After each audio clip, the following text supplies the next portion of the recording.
Ողջույն սիրելիներս, ուրախ եմ ձեզ տեսնել հայկական խոհանոց ալիքում։ Ամանորին ընթരാճ շարունակում եմ ներկայացնել տոնական, շատ համեղ բաղադրատոմսեր։ Այսօր միասին պատրաստում ենք խոզի բդից 5-6 անգամ մատչելի, շատ շքեղ տոնական ռուլետ։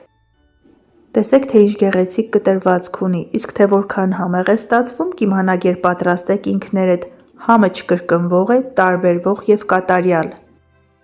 Տեսքը և համը արտակարգ է, վերջանում է 1-2 օրվա ընթացքում, իդեալական է հյուրասիրության և փոքր ընտանիքների համար։ Եթե չեք ցանկանում պատրաստել խոզի ազդր, սակայն ուզում եք սեղանին տեսնել տարբերվող յուրահատուկ մի ուտեստ, ապա այս բաղադրատոմսը հենց ձեզ համար է։ Պատրաստման համար մեզ անհրաժեշտ է 1,5 կգ հավի կրծքամիս, կես կիլոգրամ սունկ, գունավոր պղպեղներ, համեմ, մի քանի ատամիկ սխտոր, համեմունքներ, բուսայուղ և կարագ։ Սունկը շատ լավ լվանում ենք հոսող ջրի տակ, այնուհետև չորացնում ենք խոհանոցային անձեռոցիկներով, որպեսզի ավելորդ խոնավություն չլինի, շերտատում ենք 4-5 մմ հաստությամբ։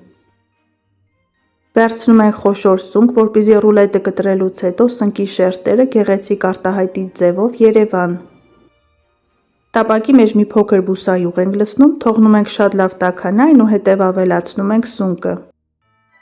Եթե սունկը թաց լինի, այն ոչ թե կտապակվի, այլ կշոգեխաշվի, իսկ մեզ հարկավոր է, որպեսզի ռուլետը ունենա սնկի նուրբ համ։ Մինչ սունկը տապակվում է, մանր խոհանարդների ենք բաժանում 3 միջին չափի գունավոր պղպեղներ։ Գունավոր պղպեղները ջերմային մշակման չենք ենթարկում, հենց այսպես էլ կդնենք ռուլետի մեջ, որպեսզի հեշտ լինի փաթաթել, շատ մանր ենք կտրատում։ Քանի որ հավի կրծքամիսը բավականին չոր միս է և գրեթե յուղ չի պարունակում, եփելու ընթացքում պղպեղները մսին կհաղորդեն հյութալիություն և փափկություն։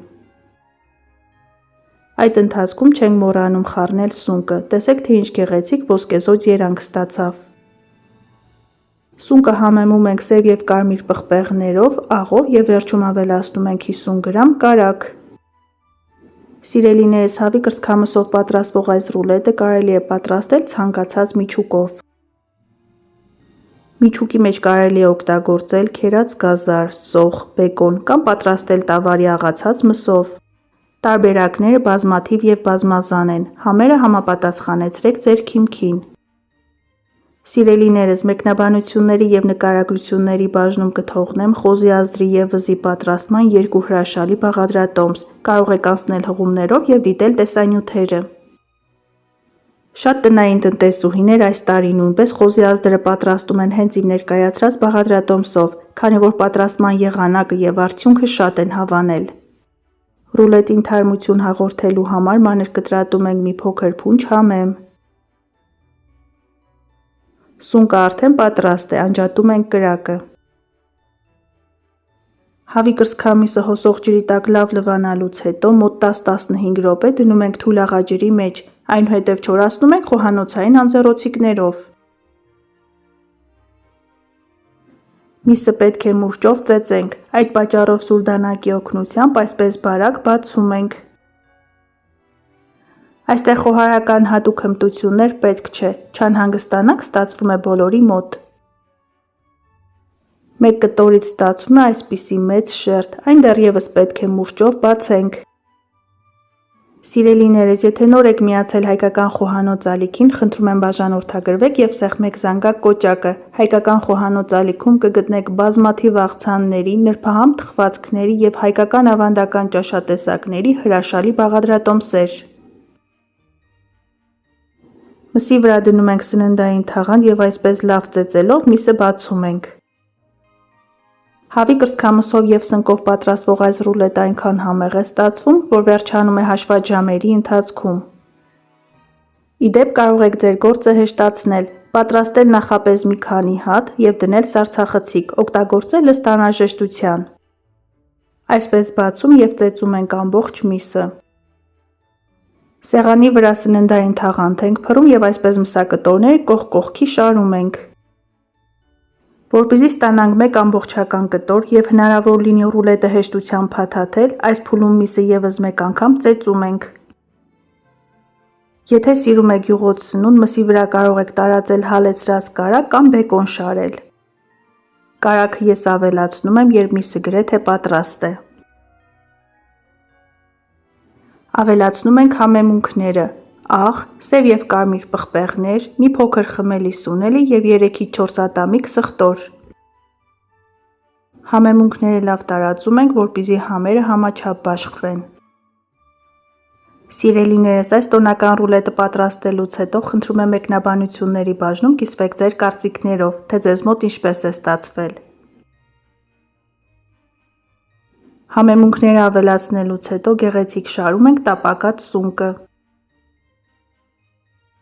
Չեք պատկերացնի, թե արդեն իսկ ինչ անուշ է բուրում, մինիմալ մատչելի բաղադրիչներով ստանում ենք գերգերազանց արդյունք։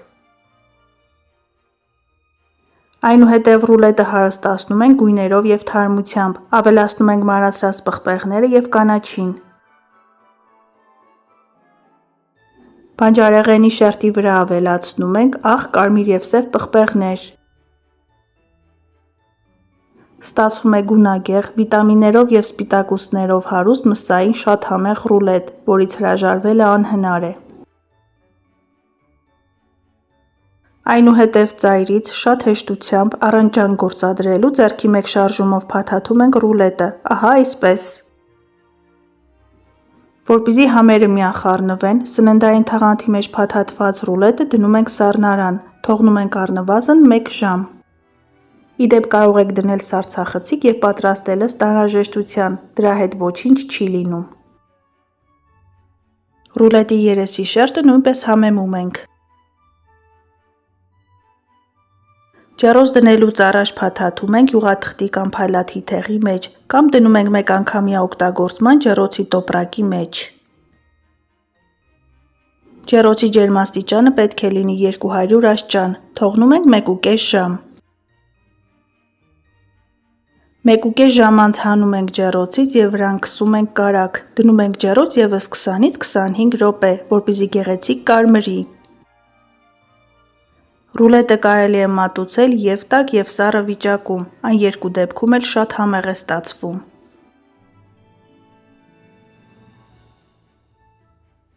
Եթե ցանկանում եք բարակ շերտատել, այդ դեպքում թողեք ռուլետը ամբողջությամբ սառի։ Սառը վիճակում այն իր կտրված ձևը շատ լավ է պահպանում։